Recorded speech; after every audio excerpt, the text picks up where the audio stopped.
Eto na, pinagtataguan ni Senador Bato. Itinuro na, inginuso, ikinanta, kaya't biglang natagpuan. Nako, ay pumapalag-palag pa ho. Alright, welcome back to my YouTube channel. I'm Andy's Vlog. Mga kaibigan, latest update tungkol dito sa kay Senador Bato na ilang linggo na hong nagtatago, hindi nagpapakita. Merong nagsasabi na nasa Davao. Ba't ngayon ho ang latest update ay lumipat ho ng ibang lugar, datapuat natagpuan siya? Ay ito ang kanyang sinapit. Sa like muna sa video na ito kung nagustuhan nyo po. Please subscribe my YouTube channel. Mga kaibigan, mga mahal kong taga-subaybay, marami ho ang nagtataka at marami ang nagagalit, marami ang nagbibigay ng kanilang public opinion tungkol dito sa tunay na kalagayan ni Bato de la Rosa. Yung iba ay nagsasabi at napakaraming nagsasabi na ito ay tanggalin, patalsikin sa Senado, bigyan ng parusa dahil patuloy ang pasweldo ng taong bayan sa pamamagitan ng tax, subalit hindi po pumapasok sa trabaho diyan no sa Senado. O ay tama po ba ang maraming nagbibigay ng public opinion na kailangan tanggalin, parusahan dahil hindi ito pumapasok? Basta't anuman ang reaksyon nyo sa comment section, inanyayaan ko po kayo magbigay ng anumang public opinion. Binigyan ko po ng daan yun dahil importanteng mahalaga ang inyong mga komento ho, mga kaibigan. Ito po, ang bigyan natin ng highlight, ang katayuan ngayon ni Bato dahil dito sa itinuro ang kanyang pinagtataguan at ibabahagi ko po sa inyo. Heto siya ngayon, mga kaibigan. Anak ko ay matindi ho. O ito, shoutout po sa lahat. Nako, nandiyan naka-flash show sa screen. Ito ay ilang oras pa lang ang nakakaraan na balita. Almost 17 hours buhat sa DCM Radio Patrol.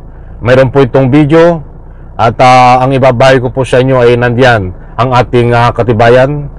At sa next vlog po natin ay mas matindi pa ang ibabahagi ko po sa inyo. Bagamat matindi na po ito at ito po ang katotohanan sa kalagayan ni Bato, ay sa next vlog po natin ay mas matindi pa.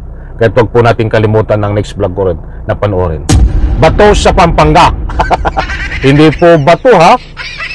Ito po ay apelyido ni Bato na nasa Pampanga.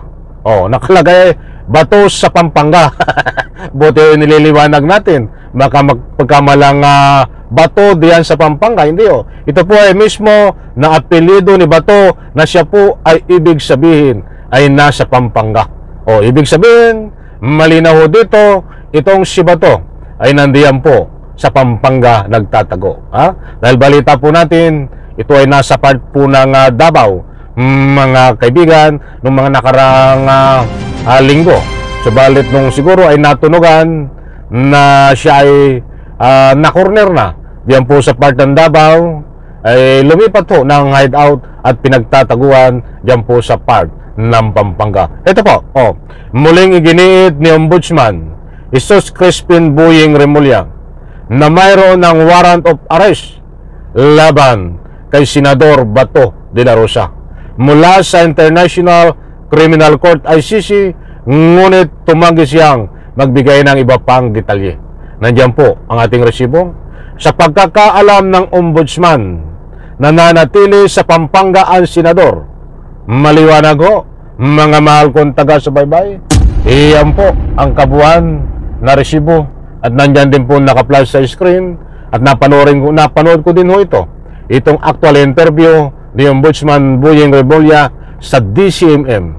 Subalit ho, ang talagang sinasabi niya, pinatutunayan niya, mayroon talagang arrest warrant itong si Bato, subalit hindi niya pwedeng ibigay ang anumang details, mga kaibigan. At ang sabi nga niya ay itinuro ang kinaroroonan ngayon ni Bato na nagtatago sa Pampanga.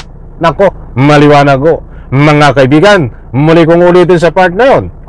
Sa pagkakaalam ng Ombudsman, nananatili sa Pampanga ang senador. Mga mahal kong taga-subaybay, disclaimer lang po. Sapagkat kahit sabihin pa nino man na itong binabalita natin ay fake news tungkol sa ICC warrant, di ba to?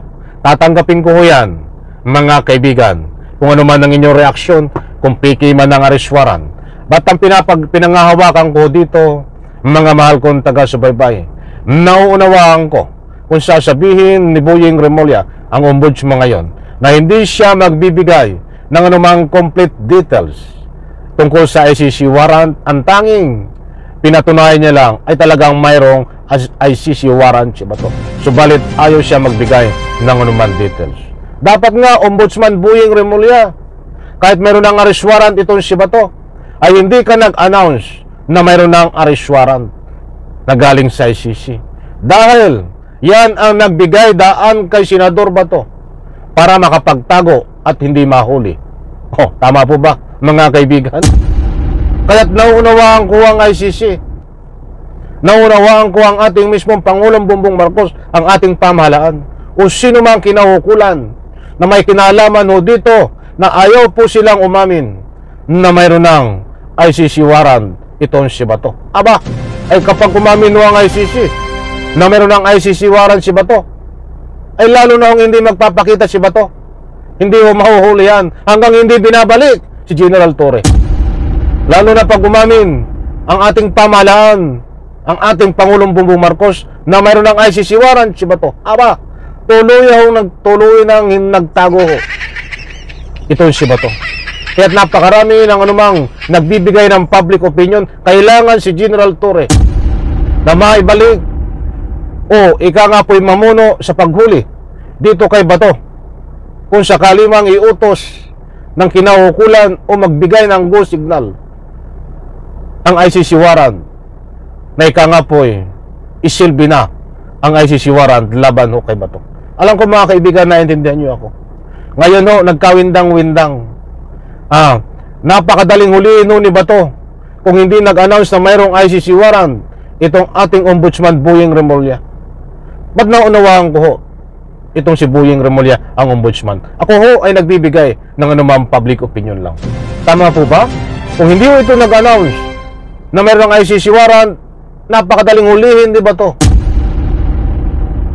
Paglabas pa lang ng kanyang Senado, pusasan ho ito.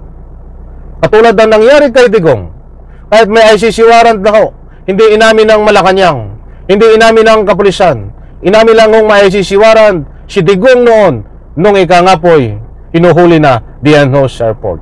And connection, ganyan dapat ang mangyari kay Bato kung napigilan lang ni-announce ito. But may na mga kaibigan, abangan po natin, mga mahal kong taga-subaybay, dahil alam ko nagpaplano na ng kinaukulan na sasalakayin ang pinagtataguan ni Bato sa lalong madaling panahon dahil nagkakaroon na po ng ika nga po'y lihim na koordinasyon kung ano ang dapat gawin dito ho kay Bato.